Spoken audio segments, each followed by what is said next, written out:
last week, Devlin and his colleagues at the Washington Post won the Pulitzer Prize for investigating reporting on the Russian interference in the 2016 election. For those of you who are not familiar with the Pulitzer Prize, it's like winning the Super Bowl or the NBA championship or being voted because you earned it the best student at St. Gregory's School. It is the home run for journalists to win the Pulitzer Prize. We have in our midst a St. Gregory's graduate here today who won the Pulitzer. In an ad that we ran today in the Times Union congratulating Devlin for his achievement, we proudly posted that at St. Gregory's we place a great deal of emphasis on literacy, writing, and research. Skills for all of our students that we hope they will use to reach the top of their profession and maybe even win the Pulitzer Prize like Devlin Barrett. It gives me great pleasure to welcome Devlin to the podium so that he might take a few moments to share with us his thoughts on being a noted journalism, winning the Pulitzer, and hopefully what he learned at St. Gregory's that shaped his career and his life. After he speaks for a while, he'll take a few questions about his remarks. Thank you, Devlin Barrett.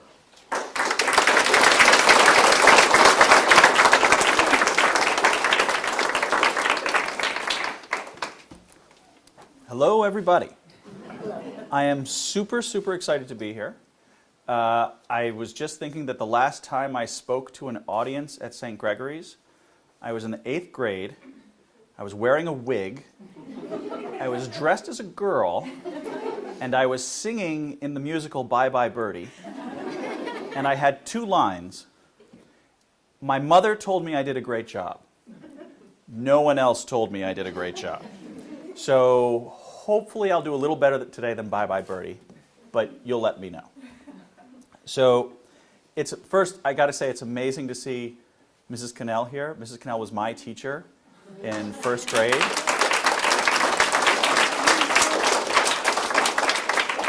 She was and is a phenomenal teacher, and I am living proofs, because I have one story I have to tell right away, which is part of the reason why I love St. Gregory's so much. In 1st grade, one day, I started to throw up. And I threw up so much that I missed my bus. And I lived all the way over in Troy, so I couldn't just walk over to Sandra Sue Drive or whatever. I had a long way to get home. And Mrs. Cannell said, "All right, young Mr. Throw Up, I will put you, young Mr. Throw Up, in my car, and I will take you home." And I remember we were crossing the bridge. Oh no, it's not going to be that bad. We were crossing the bridge, and suddenly I started to feel a lot better. And I said, "Hey, Miss Quinn, do we have time to stop for ice cream?" And Mrs. Cannell was like, "No, Devlin, I'm taking you home." But it was a big lesson to me, not just that, getting sick is not fun, but it was mostly a lesson to me that how much the teachers at St. Gregory's cared about me, how much they were willing to help me when I was in a bad moment or having a bad time. And I never forgot that, and I never forgot Mrs. Cannell. And you guys, I'm sure you've already know this, but you guys are very lucky to have her. So when I was in the lower school, I was a total teacher's pet. I read like crazy. If there was any free time, all I would do is read. And then I got to the upper school. And in the upper school, I wasn't as good a student. I was a little too full of myself, a little too smart for my own britches. I don't know if you know that phrase. But then one day, I was playing soccer on the field right out there. And we were playing a drill. It was just practice. We were playing a drill. It was a 2-on-1 drill. I was the defender. 3 of us all started running for the ball. I had a guy on each side. And all of a sudden, I found myself upside down and then on the ground. And when I tried to get up, I couldn't move. It's like, no, this isn't good. And then one of the kids looked over at me and looked at me and said, oh, that's gross. And it turned out I had broken my collarbone in like 4 places. And the bone, you've all had lunch, right? Okay, and the bone was sticking up so much it was almost coming out of the skin. It was that gross. And so I'm lying on the field, and every single person who came to look at me did this. That's very bad.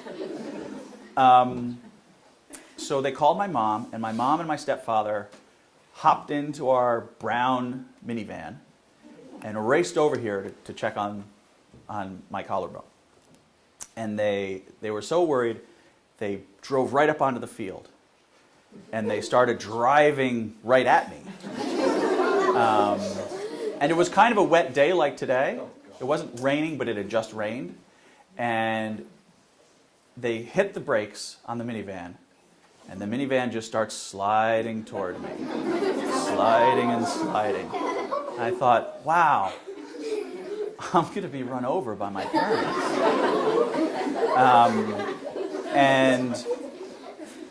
And the adults thought I'm going to be run over by my parents. Because the adults started looking up and like, maybe I'm backing away from this situation.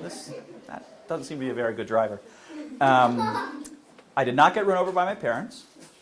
But in its own weird way, it was a good reminder of how much my parents loved me and cared about me, that they would be so urgent to help me when I was hurt, that they might actually run me over to get to me. So I hope you guys keep that in mind. You know, not everyone gets along with their parents on every day, but your parents love you so much, they may actually nearly run you over to try and save you. So keep that in mind when you're not getting along with your parents. And my last favorite memory of St. Gregory's is in the 7th grade, I had a history teacher named Mr. O'Connor. Terrific teacher. And what he really taught me was how to think and how to argue and how to listen. Listening is a hard thing to do. I think we don't work enough on listening. And that's an easy thing for a grown-up to say to a kid because, like, as a kid, you go to class all day long, you sit in a room, and you just listen. And once you finish listening in one room, you go to another room, and you just listen some more. And it's like a whole day of listening, all day, every day. And so that's not always easy for every kid to just do all day, every day. But Mr. O'Connor was a really good teacher for me because he liked to argue about politics and history and all sorts of things. And he really cared what we thought, and he and I didn't agree on, like, anything. Mr. O'Connor and I mostly just argued. But he was a great person to argue with, and he was one of the first adults in my life who thought it was worth hearing me out and thought it was worth saying, well, Devlin, you've made some fine points here, but here are 10 reasons why you're completely and totally wrong.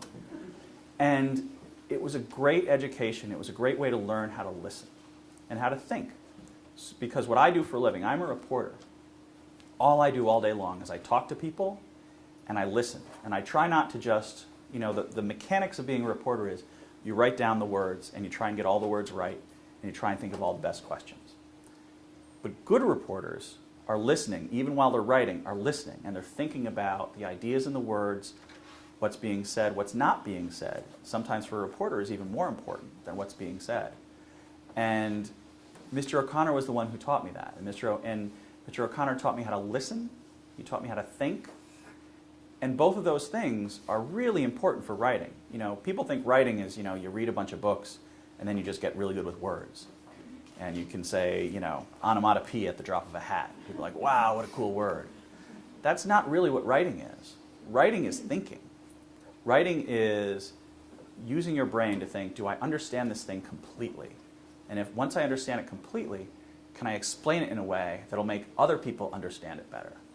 And that's what my job is. And a lot of that I learned from Mr. O'Connor. And so I hope you guys, and I'm sure you are as lucky as I was in having teachers like Mrs. Cannell and Mr. O'Connor. And I really think that when I'm here and I see you guys and I think about my time here, I think about how lucky I was to have people like that in my life, how lucky I am to still have people like that in my life, and how cool it is to just grow up in an environment where people listen, people argue, and I hope you guys are good listeners, and I hope you guys grow up to be fantastic arguers, because arguing is fun if you do it the right way. It's a lot of fun if you do it respectfully and like with an eye of like, I bet I can beat this guy. I bet I can beat this guy. And I learned how to think and I learned how to argue here at St. Gregory's, and I'm so glad I did. That's all I really wanted to say in terms of why I'm happy to be here.